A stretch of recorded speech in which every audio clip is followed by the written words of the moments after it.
आज हम इग्नू का BA BAG का 3rd ईयर का कोर्स करेंगे, जो कि है मीडिया साइकोलॉजी BPCG 174। इसमें टोटल 5 ब्लॉक है और 11 यूनिट है। हम ब्लॉक 1 का पहला यूनिट पढ़ेंगे, जो कि है मीडिया और सोशल मीडिया। तो मीडिया की परिभाषा देख लेते हैं। मीडिया की परिभाषा मेन टॉपिक पढ़ेंगे, क्योंकि एग्ज़ाम हमारा पास में और सिलेबस बहुत ज़्यादा है। मीडिया की परिभाषा और अवधारणा। ऑक्सफोर्ड डिक्शनरी के अनुसार मीडिया को जनसंचार के मुख्य साधन के रूप में परिभाषित किया गया है, जिसे सामूहिक रूप से माना जाता है। मीडिया शब्द माध्यम का बहुवचन है। मीडिया जो शब्द है वो माध्यम का बहुवचन है। इसे उन साधनों और स्रोतों के रूप में परिभाषित किया जाता है जिसके माध्यम से कुछ साझा किया जा सकता है। यह सच है कि हम मनुष्य में ज्ञान की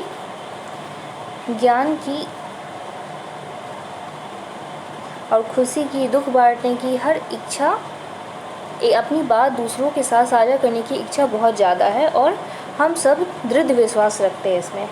हम अपने आसपास के लोगों के साथ अपने ज्ञान को बांटने का हर संभव प्रयास करते हैं। इससे कुछ को फ़ायदा भी होता है और कुछ को नुकसान भी होता है। जैसे कि अगर हम किसी से अपनी खुशी साझा करें, जैसे सपोज़ कोई आपका क्लोज़ फ्रेंड है, बहुत सालों बाद वो आपसे मिलने आए हैं, तो ये आपके लिए खुशी की बात है। और अगर आप किसी अपने के साथ शेयर करेंगे तो वो भी खुश होगा। मगर वहीं अगर हम किसी बैड न्यूज़, किसी दुख भरी खबर को किसी के साथ साझा करते हैं, जिससे हम भी दुखी है और सामने वाला भी उससे दुखी हो सकता है। अब तो मीडिया को हमने जान लिया है कि किसी भी जनसंचार के माध्यम को, किसी भी माध्यम को जिससे हम अपनी बात दूसरों तक पहुंचा सकते हैं, अपनी खुशी, दुख, अपने इमोशन को दूसरों के साथ साझा कर सकते हैं, उसे हम मीडिया कहते हैं। अब मीडिया की शुरुआत 2री शताब्दी ईसा पूर्व ओनोआंडा शहर से डायोजनीस नामक एक ग्रीक यूनानी दार्शनिक एपिक्यूरस के अनुयायी ने यह सुनिश्चित किया कि एपिक्यूरस के सिद्धांत को पोर्टिको की दीवारों पर खोदा और तराशा जाए। यह लगभग 25,000 शब्दों का एक शिलालेख था। शिलालेख जैसे कि एक बोर्ड होता है ना, ब्लैक बोर्ड या फिर किसी मार्बल टाइप का शिलालेख था। और इसमें भौतिकी ज्ञान, मीमांसा और नैतिकता पर एपिक्यूरस की शिक्षाएं शामिल थी, जिसमें डायोनीस का विश्वास था। इसमें शिक्षा की और हमारे ज्ञान के लिए, मतलब हमारी जानकारी के लिए बहुत महत्वपूर्ण चीज़ें लिखी हुई थी, जिसे डायोनीस को लगा कि इसे सबको जानना बहुत ज़रूरी है, इसका महत्व हम सबको पता चलना चाहिए।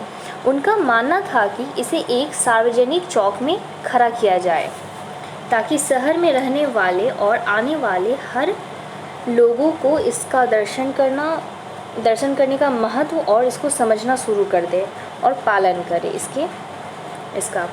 तो डायोनीस ने सार्वजनिक चौक पर लगाने का बात किया। तो सार्वजनिक चौक जो यहाँ पर है, सार्वजनिक का मतलब होता है जहाँ पर थोड़ी भीड़ भाड़ हो, लोग आते जाते रहते हो, जैसे बस स्टॉप हो गया, स्टेशन का किनारा हो गया, किसी मार्केट का गेट हो गया, इस टाइप का जहाँ थोड़ी भीड़ भाड़ की जगह हो। इस तरह वह दीवार एक साधन बनी, या पहला साधन बना, माध्यम बना मीडिया का। एक साधन बनी जन जन तक सूचना पहुंचाने का। अब कोई भी इम्पोर्टेंट नोटिस या सूचना कुछ भी रहता था तो उस बोर्ड के आसपास लगा दिया जाता था, उस दीवार के शिलालेख के आसपास, और यहीं से प्राचीन मीडिया का रूप उभर कर आया। अब हम पढ़ेंगे मीडिया का इतिहास। प्राचीन काल से ही मीडिया का इतिहास जारी रहा। कागज़ के साथ साथ और भी नई आविष्कारें तेज़ी से बढ़ी। कागज़ के आविष्कार के ठीक 1500 साल बाद जोहान्स गुटेनबर्ग ने पहली प्रिंटिंग प्रेस का आविष्कार किया। यहाँ जितने भी शताब्दी और जितने भी नाम हैं, ये सब बहुत इम्पॉर्टेंट है। इसको अगर हम एग्ज़ाम में लिखेंगे तो इससे मतलब कुछ पॉइंट्स हम बना सकते हैं। तो प्रिंटिंग प्रेस का आविष्कार किया जोहान्स गुटेनबर्ग ने। 17वीं शताब्दी तक समाचार पत्रों का तस्वीरों में आना शुरू हो गया था। हालांकि सभी लोग साक्षर नहीं थे, सभी लोग पढ़े लिखे नहीं थे, इसीलिए समाचार पत्रों की पहुंच उन लोगों तक ही सीमित रही जो साक्षर थे या पढ़े लिखे थे। लेकिन 1800 के दशक की शुरुआत तक समाचार पत्रों ने अपनी जगह बना ली। फिर फ्रेम में तस्वीरें आने लगी, फोटोग्राफी का आना मीडिया का नया रूप बन गया। –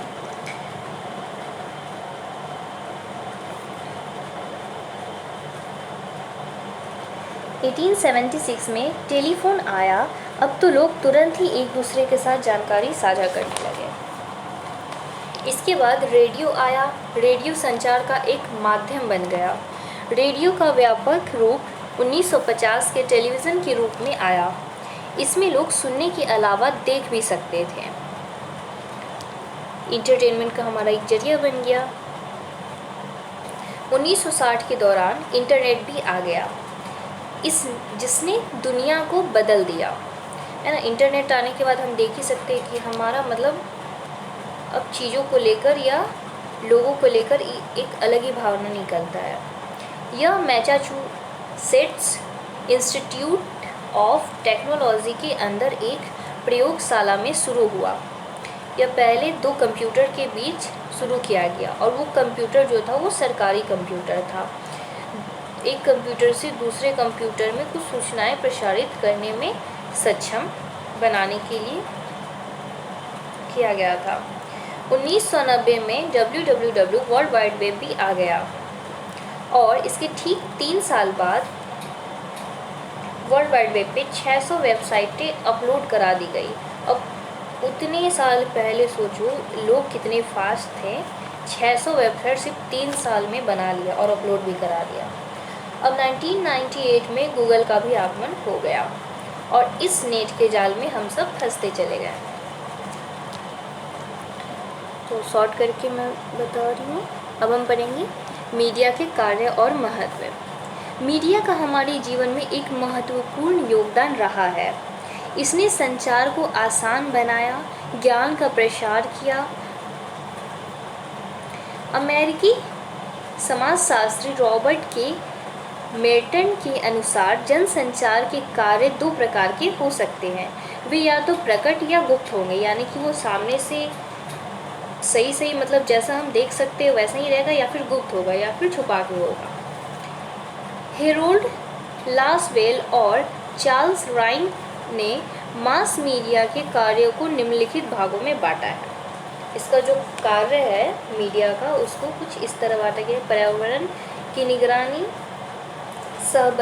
सहसंबंध कार्य, सांस्कृतिक प्रसारण एवं सामाजिक मानदंडों को प्रभावित करना, शिक्षा और मनोरंजन। तो पहले हम पढ़ेंगे पर्यावरण की निगरानी। हमारे आसपास क्या हो रहा है। अब हमारे आसपास का ये मतलब नहीं है कि हमारे पड़ोस में क्या हो रहा है ना। इससे मतलब है हमारे आसपास की दुनिया में क्या हो रहा है, समाज में क्या हो रहा है, हमारे राज्य में क्या हो रहा है, हमारे आसपास के राज्य में क्या हो रहा है, हमारे आसपास के मुल्कों में क्या हो रहा है। इसके बारे में जागरूकता फैलाना मीडिया का काम है।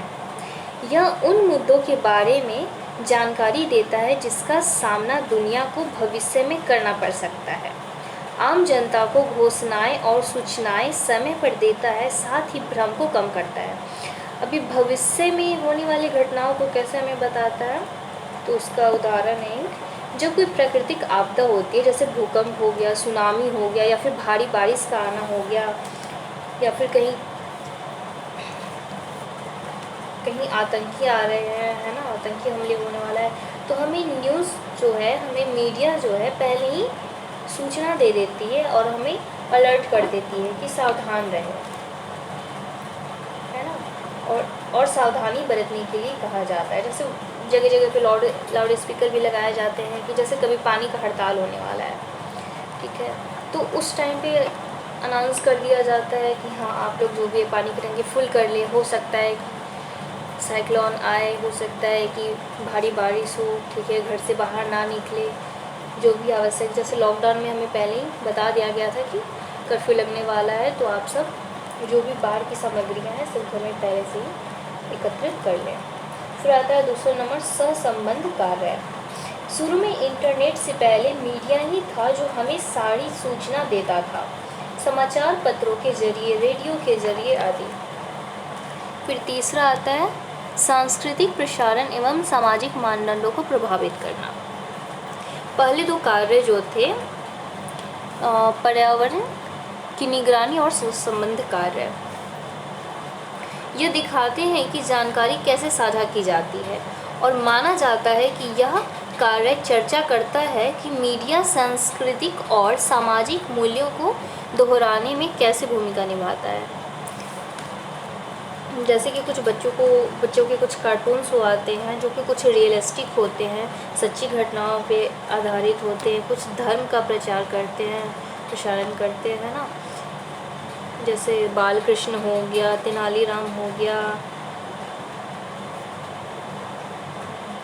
मोगली हो गया। इस तरह की कुछ घटनाएं हैं जो हमें धर्म के बारे में बतलाती है, या फिर किसी एक ऐसी जो कि जैसे कि कुछ ग्रंथ वगैरह के बारे में बतलाती है। इस तरह की घटनाएं भी हमें कार्टून की तरह दिखलाई जाती है, या फिर कुछ ऐतिहासिक घटनाएं। और चौथे नंबर पे आता है शिक्षा और मनोरंजन। इसे राइट ने जोड़ा। राइट एक नाम है, इसे राइट ने जोड़ा। इसमें यह शामिल है कि कैसे मीडिया लोगों को किसी ऐसी चीज़ का हिस्सा बनने के लिए शिक्षित और मनोरंजन करता है जिसे वे सामान्य रूप से अनुभव नहीं कर सकते हैं या मनोरंजन के अन्य साधन प्रदान कर सकते हैं। जैसे कि हम घर बैठे ही IPL देख सकते हैं आज, है ना, घर बैठे ही हम वर्ल्ड कप देख सकते हैं, हम लाइव शो देख सकते हैं।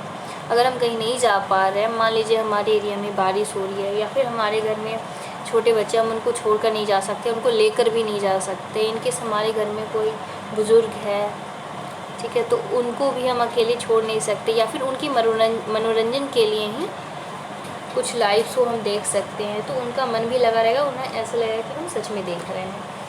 इसलिए शिक्षा और मनोरंजन का भी काम मीडिया करती है।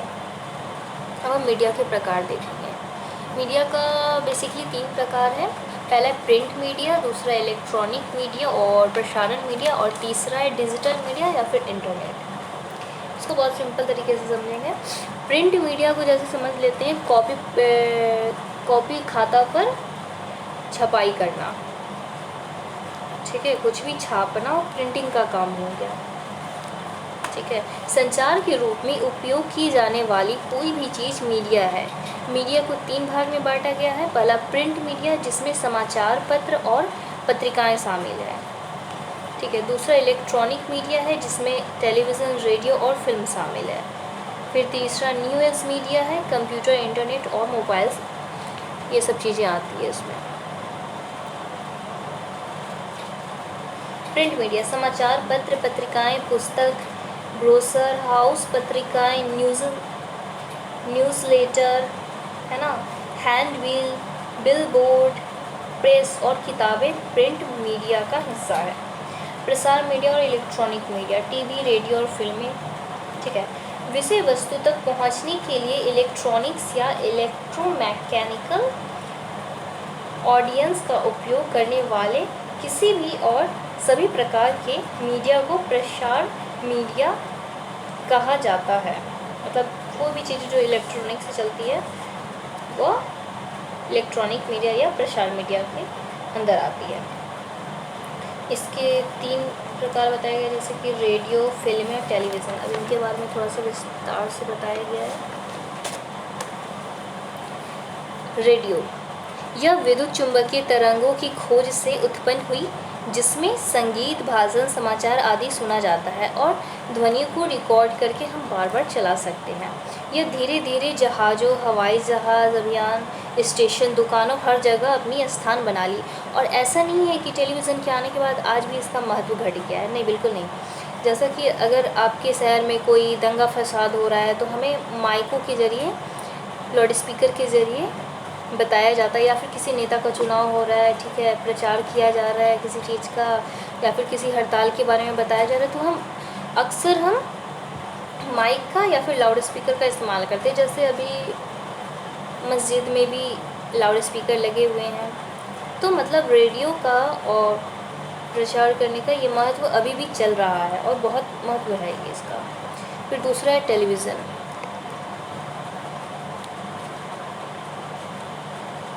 ये रहा।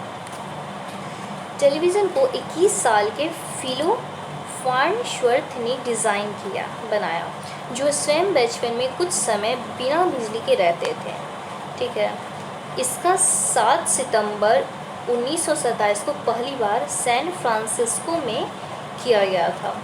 फिर तेज़ी से दुनिया भर में छा गया और भारत में आते आते इसे 1959 में यह भारत में आया और अब मानो हमारी ज़िंदगी का एक अहम हिस्सा बन चुका है। टीवी है ना। फिर तीसरा है हमारा फिल्में। अब फिल्म का निर्माण जो देखो वो दुर्घटनावश हुआ है, किसी ने सोच समझ कर नहीं बनाया। जैसे कुछ चीज़ों का आविष्कार हो जाता है ना, अचानक से हम कुछ बनाना चाहते हैं, बन खुद जाता है। उसी तरह फिल्मों का आविष्कार दुर्घटनावश हुआ था। क्रेग बेंजीन अमेरिकी थे जो वीडियो निर्माता, वीडियोग्राफर और व्लॉगर थे। इनके अनुसार यह एक सार्वभौमिक भाषा है जो हमें अपनी सामूहिक उम्मीदों, उत्साह, आशाओं, भय और आशंकाओं के बारे में कहानियाँ बताता है ताकि अपने आसपास की दुनिया को हम समझ सकें। ठीक है। जैसे कुछ शो भी दिखाते हैं, जैसे क्राइम पेट्रोल वगैरह हो गया, मतलब कुछ सच्ची घटना पे आधारित है और कुछ हमें अलर्ट करने के लिए, सावधान रहने के लिए दिखाया जाता है कि हाँ ऐसी भी चीज़ें हो सकती है। लोग इतने बुरे भी हैं या इतने बुरे भी नहीं हैं, या इतने अच्छे भी हैं या इतने अच्छे भी नहीं हैं। ठीक है। तो हर किसी पे हम भरोसा नहीं कर सकते हैं और हर किसी पे अंधविश्वास भी नहीं कर सकते। फिर तीसरा है हमारा इंटरनेट और डिजिटल मीडिया। इन सब से तो हम वाकिफ़ हैं ही, थोड़ा सा कर लेते हैं। 1962 में यह सामने आया। पहला शब्द एक कंप्यूटर से दूसरे कंप्यूटर में भेजा गया था और वह कंप्यूटर था हमारा सरकारी। यह 1969 में ARPANET का उपयोग करके भेजा गया पहला शब्द था, जो कि लॉगिन था, लेकिन पहले 2 अक्षर ही डिलीवर किए गए थे। इसके बाद भी आविष्कार चलता रहा। फिर 1990 के दौरान चीज़ों ने गति पकड़ ली। फिर तेज़ी से नेट के जाल में सब लोग उलझते गए। फिर 1991 में वर्ल्ड वाइड वेब WWW का आविष्कार हुआ और आज देखा जा सकता है हम कपड़े की खरीद बिक्री, दवा, खाना, यहाँ तक कि घर बैठे पैसे भी एक दूसरे को भेज सकते हैं। बैंक का भी काम हम अधिकतर मेल, ईमेल, लेटर सब चीज़ हम फ़ोन पे ही कर सकते हैं इंटरनेट के ज़रिए। तो इंटरनेट ने हमारे जीवन को बहुत ही आसान बना दिया और यूँ कहें तो हर असंभव चीज़ों को इंटरनेट ने आज संभव बना दिया है। तो ये इंटरनेट का तो, और इंटरनेट के बारे में या फिर सोशल मीडिया के बारे में जब भी हमें लिखना होगा ना, तो कुछ इसमें हम पॉइंट जोड़ सकते हैं, जो कि ये रहा। जैसे कि इंस्टाग्राम का आविष्कार कब हुआ? 2004 में, ट्विटर 2003 में आया, फेसबुक 1997 में, ये सब चीज़ें, गूगल 1998 में, ये सब चीज़ें कुछ लिख कर हम पॉइंट बढ़ा सकते हैं। फिर सोशल मीडिया की परिभाषा और अवधारणा।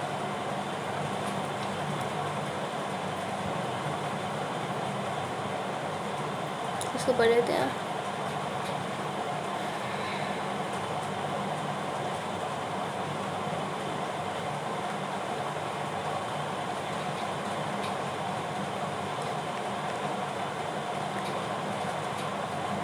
सोशल मीडिया शुरू में इंटरनेट की वजह से एक संभावना बन गया था, लेकिन जल्द ही इसकी उपस्थिति एक प्रमुख कारण बन गई, जिसके कारण लोग इंटरनेट पर सफ़र करना चाहते थे।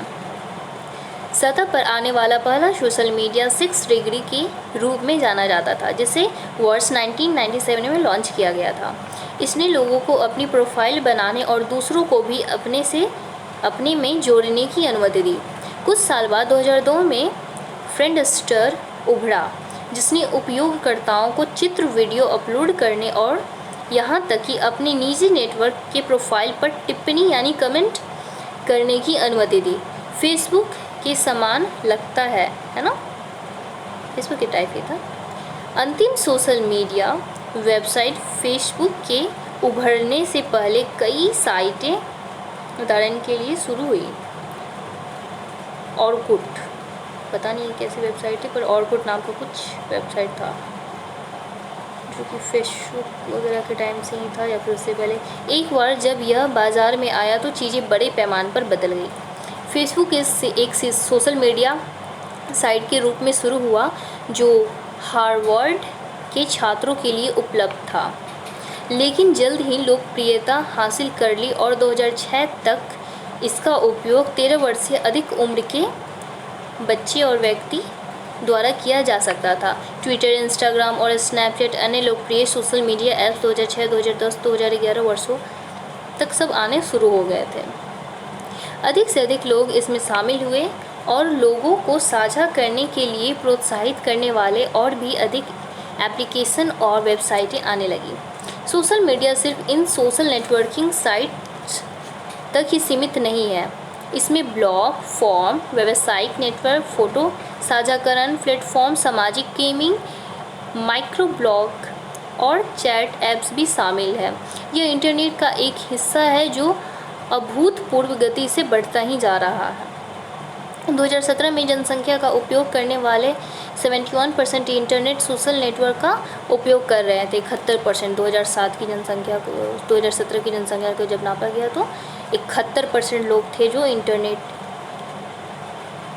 का इस्तेमाल कर रहे थे और लगभग ये चीज़ें बढ़ती ही गई, कम नहीं हुआ, ये बढ़ता ही गया। मानव संज्ञान और व्यवहार पर मीडिया का प्रभाव पड़ेंगे। जैसा कि हम तकनीकी नियतिवाद पर उपरोक्त चर्चा से देखते हैं, मीडिया अपने विविध रूपों में मानव व्यवहार पर बहुत अधिक प्रभाव डालता है। दार्शनिक रूप से मीडिया वास्तविक की मध्यस्थता है और वास्तविकता ही हमारी धारणा मीडिया द्वारा महत्वपूर्ण रूप से आकार लेती है। सामाजिक मनोवैज्ञानिक बंजूरा द्वारा बोबो गुड़िया पर सामाजिक शिक्षा पर क्लासिक शोध एक उदाहरण है।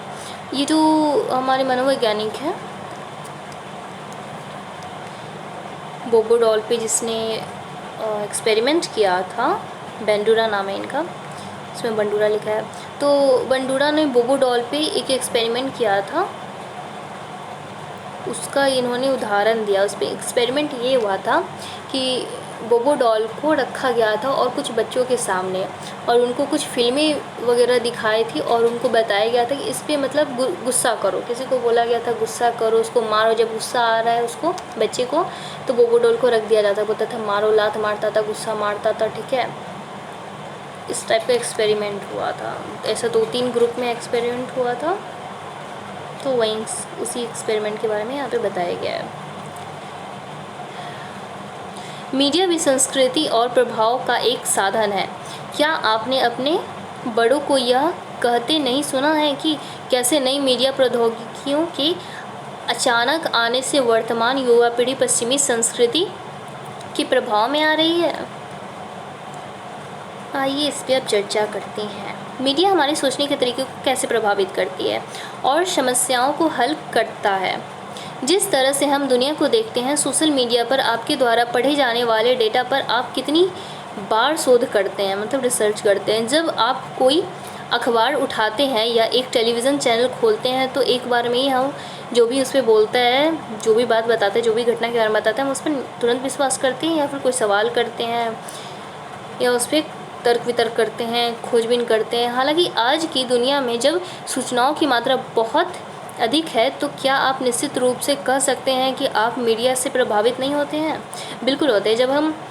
जब भी हम कभी कोई बुरी चीज़ देखते हैं या किसी बुरी घटना के बारे में देखते हैं तो हम उससे बहुत ही ज़्यादा प्रभावित होते हैं। अब इसमें जैसे कि अभी हम लोगों का पैंडेमिक चल रहा था, लॉकडाउन हुआ, उसी में सुशांत सिंह के बारे में फिर हम लोग ने न्यूज़ देखा। मैं सुशांत सिंह का नाम ऐसे ही नहीं ले रही हूँ, इसमें दिया हुआ है, आगे भी मेंशन किया हुआ है, एग्जांपल दिया हुआ है। तो उस दुर्घटना ने हमें बहुत बुरी तरह से झकझोर कर रख दिया था, क्योंकि अचानक से इतने अच्छे एक्टर के साथ ऐसा हो गया तो हम सबके अंदर एक दहशत सी थी, ठीक है, एक डर सा था जगह जगह पे, मतलब अलग ही चल रहा था कि इसने किया उसने किया, सब बहुत उदास थे। सबकी आंखें नम थी। और फिर उसी में लॉकडाउन था तो और तरह तरह की न्यूज़ आ रही थी, तो उसने हम सबको बहुत ही ज़्यादा प्रभावित किया, स्ट्रेस में डाला हमें। और हमें थोड़ी सी मतलब बाहर की दुनिया के बारे में थोड़ी अलग ही डर होने लगी कि बाहर ये सब हो रहा है, जब इतने बड़े लोगों का ये हाल है तो फिर हमारे साथ क्या क्या हो सकता है। इसी के बारे में आगे पढ़ते हैं। हालांकि आज की दुनिया में जब सूचनाओं की अच्छा यहाँ से पढ़ते हैं। मनोवैज्ञानिक सत्य का भ्रम कहते हैं इसे एक ऐसी घटना के रूप में परिभाषित किया जाता है जहां झूठ को लगातार दोहराया जाता है जब तक कि लोग इसे सच मानने लगते हैं। यह अक्सर विज्ञापनदाताओं, राजनेताओं, टीवी एपिसोड और यहां तक कि समाचारों में मानव मनोविज्ञान को प्रभावित करने के लिए उपयोग की जाने वाली तकनीक है। कोविड-19 महामारी के दौरान जनता में दहशत और चिंता पैदा करने में मीडिया की भूमिका व्यापक रूप से देखी गई। अभी मैंने कहा ना, वही चीज़ में बताया। बस बहरहाल अब इस बात से भी इनकार नहीं कर सकते हैं कि कैसे सोशल मीडिया ने लोगों को उनकी बोरियत, सामाजिक अलगाव से बाहर निकालने में मदद की। जी हाँ, ये भी सच है कि हमें ऐसा लगता था कि हम दुनिया से कटे हुए हैं या फिर अपने घर में हैं, लेकिन सोशल मीडिया ने हमें ये कभी अनुभव होने नहीं दिया। हमें समाज से हमेशा जोड़े रखा, न्यूज़ के ज़रिए, टीवी शो के ज़रिए या फिर इंटरनेट के ज़रिए कह सकते हैं। मानव संज्ञान और व्यवहार पर मीडिया के कई सकारात्मक प्रभाव भी मौजूद है। यह कहने के लिए पर्याप्त है कि मीडिया की पहुंच के कारण पर्यावरणीय मुद्दों, मानसिक स्वास्थ्य के मुद्दों, राजनीति, शिक्षा, समुदायों, आर्थिक और गरीबी से संबंधित मुद्दों आदि के बारे में जागरूकता में भी वृद्धि हुई है। अधिक से अधिक लोग विभिन्न कारणों के बारे में जागरूकता बढ़ाने के लिए विभिन्न प्लेटफॉर्मों पर अपने अनुभव, नकारात्मक या सकारात्मक के बारे में बात करने और साझा करने के लिए तैयार है।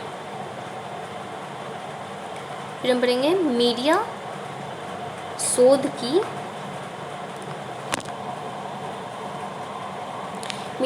की शुरुआत और मानव संज्ञान एवं व्यवहार पर इसका प्रभाव। जैसे जैसे मीडिया और तकनीकी उन्नत हुई, यह विचार भी बढ़ने लगा कि लोग किसी भी बात पर विश्वास कर लेंगे और मीडिया से निकलने वाली हर चीज़ भी बढ़ने लगी है। जैसे कि पहले बहुत होता था, अभी तो बहुत कम हुआ है कि मतलब व्हाट्सएप पे कोई भी इमेज या कोई भी लिंक किसी को मिलता था तो सब एक दूसरे के साथ शेयर करने लगते थे। और कुछ लोग मतलब ये ट्रस्ट करके शेयर करते थे कि हाँ, इसने भेजा है तो ये बहुत विश्वासी आदमी, मैं इस पर विश्वास करता हूँ और करती हूँ, तो इसने भेजा है तो सही होगा, कुछ सच्ची बात होगी, तो हम लोग फॉरवर्ड करने लगते हैं, है ना। और आज भी ये चीज़ें बहुत अधिक तादाद पे होती हैं। तो इसने अंततः मीडिया अध्ययनों के प्रत्यक्ष प्रभाव मॉडल, जिसे हाइपोडर्मिक नीडल सिद्धांत या मैजिक बुलेट थ्योरी के रूप में भी जाना जाता है, का नेतृत्व किया। 1920 और 1930 के दशक के दौरान प्रचलित इस मॉडल ने कहा कि लोग मीडिया के माध्यम से उन्हें जो कुछ भी प्रस्तुत किया जाता है उसे स्वीकार करते हैं। इस मॉडल के अनुसार उनके जैविक रूप के आधारित प्रवृत्ति द्वारा समान रूप से नियंत्रित किया जाता है और जो कुछ भी उद्दीपक के साथ आता है वे कमोबेश समान रूप से प्रक्रिया करते हैं। मतलब जो भी हमको दिखाया जाता है हम उसे सच मान लेते हैं। आजकल बहुत ज़्यादा ये होता है, चाहे वो न्यूज़ हो या फिर कुछ भी हो, हम मतलब जांच पड़ताल नहीं करते, खोज भी नहीं करते उस चीज़ के बारे में कि सही है या फिर गलत है। इस प्रकार मॉडल इस धारणा पर आधारित था कि मनुष्य आम तौर पर कैसे व्यवहार करता है और इसलिए इसका समर्थन करने के लिए डेटा की कमी होती है। यह बाद में अस्वीकृत हो गया जब इस क्षेत्र में अनुसंधान ने निष्कर्ष निकाला कि लोगों की प्रतिक्रियाओं की विभिन्न पहलुओं द्वारा निर्धारित किया गया था और इस प्रकार मॉडल की परिकल्पना को सामान्यीकृत नहीं किया जा सकता था। Movies and conductive fund study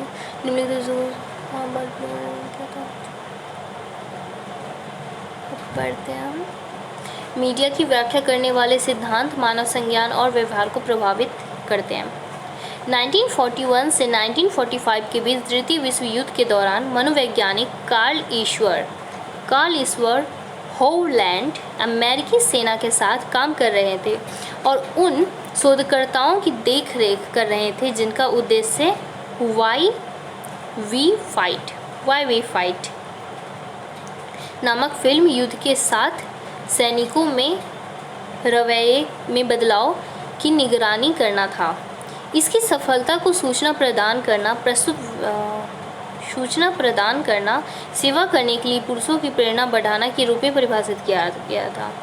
आखिरकार शोध ने दृष्टिकोण परिवर्तन मतलब एक वैज्ञानिक थे वाई वी फाइट नामक एक फिल्म चल रही थी, तो उन पर सैनिकों की व्यवहार पे उनको शोध करना था, रिसर्च करना था, तो उनको परिवर्तनों के प्रतिरोध का अध्ययन किया और अनुनय प्रभावी तरीके से कैसे काम कर सकता है। हॉलैंड के अनुसार अनुनय के 3 कारक हैं: संचारक, संचार और दर्शक। जिस मूल प्रश्न का उत्तर दिया जा रहा है वह यह है कि कौन क्या करता है, कि किस प्रभाव से, है ना। ये सभी कारक प्रभाव पैदा करने में महत्वपूर्ण भूमिका निभाते हैं। शोध आगे इस बात पर प्रकाश डालते हैं कि कैसे मीडिया के साथ साथ विभिन्न कारक प्रभावित करने में भूमिका निभाते हैं। ये जनसांख्यिक विशेषताएं, सामाजिक मनोवैज्ञानिक कारक और विभिन्न मीडिया उपयोग व्यवहार है। इस प्रकार मीडिया का प्रभाव अन्य कारकों के साथ सहसंबंध है, न कि केवल एक पर आधारित है। फिर हम पढ़ेंगे next two step flow of communication model. इसको थोड़ा शॉर्ट में देखते हैं। जैसे कि कोई एक लोग है जो मीडिया से बहुत जुड़ा हुआ है ना। यह मॉडल यह बताता है कि लोगों पर पारस्परिक संपर्क का अधिक प्रभाव कैसे पड़ता है। इस मॉडल का शोध 1940 में राष्ट्रपति चुनावों के दौरान अमेरिकी मतदाताओं के फैसलों पर किया गया था। यह निष्कर्ष निकला कि व्यवहार और संज्ञानात्मक प्रभाव के 2 चरण हैं: सक्रिय सदस्य या राय नेता। मीडिया के सक्रिय सदस्य हैं वे वही हैं जो मीडिया की जानकारी में लिप्त होते हैं और फिर अपने ज्ञान को उन लोगों तक पहुंचाते हैं जो मीडिया से कम जुड़े होते हैं या मीडिया से कम बातचीत करते हैं, तो उन लोगों के साथ वो साझा करते हैं। तो ये था हमारा 2 स्टेप। मतलब जैसे कि मान सकते हैं एक जन को कोई बात पता चली तो वो पूरे ग्रुप में, पूरे समूह को बताएगा, उस तरह का। मीडिया और मानव संज्ञान एवं व्यवहार पर इसका प्रभाव। हाँ, ये थोड़ा इंपॉर्टेंट है, ये में भी क्वेश्चन आ सकता है एग्जाम में। दिसंबर 2018 में लगभग 4.1 बिलियन लोग इंटरनेट के सक्रिय उपयोग करता है। प्रत्येक दिन लगभग 4 मिलियन ब्लॉग पोस्ट प्रकाशित होते हैं और एक ही दिन में 5 बिलियन गूगल खोजें की जाती हैं। बहुत बड़ी बात है ये। अगर एक बात स्पष्ट है तो वह यह है कि इंटरनेट एक आवश्यकता बन गया है। हर छोटी से छोटी चीज़ें और पढ़ाई लिखाई की हर चीज़ें हम इंटरनेट पे ही सर्च करते हैं और उसके अधीन होते जा रहे हैं।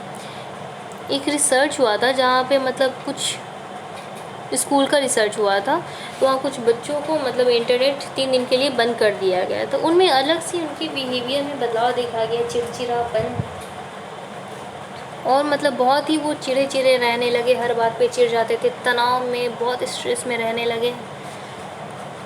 और उनकी पढ़ाई भी ये उसके बारे में दिया है। लेकिन एक बात पर स्पष्ट है कि बच्चों किशोरों और युवाओं के संज्ञान को यहाँ पर वो दिया हुआ है एग्जाम्पल।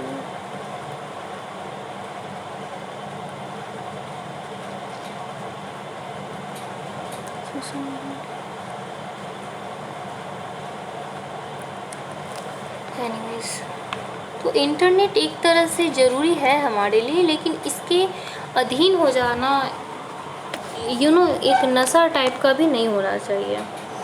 मतलब कुछ लोग होते हैं जो वॉशरूम भी जाते हैं तो इंटरनेट उनको चाहिए, उनको मोबाइल फ़ोन चाहिए, बट ये उनको एक तरह से एडिक्शन आप कह सकते हैं। पर ये नहीं है कि वो मतलब बहुत पढ़ाकू है, बहुत अच्छे लोग हैं या फिर बहुत बिज़ी लोग हैं। ये गलत साइन है, बुरी साइन है। ये रहा उसके बारे में।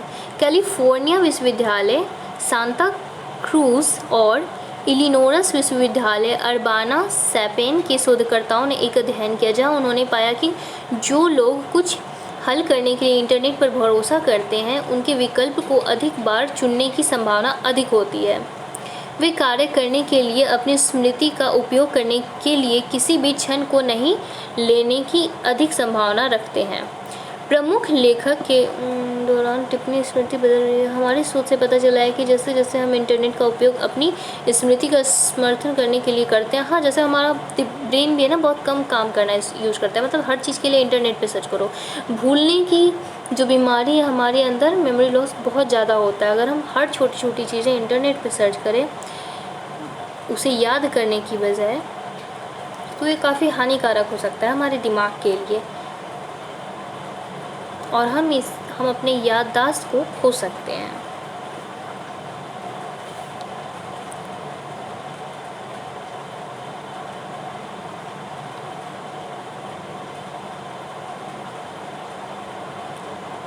और इसमें कुछ इम्पोर्टेंट नहीं दिख रहा है।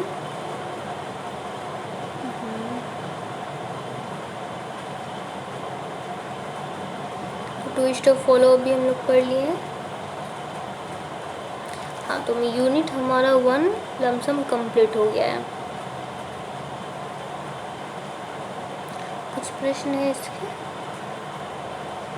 आप मीडिया को महत्वपूर्ण और प्रासंगिक क्यों मानते हैं? क्या सोशल मीडिया हमें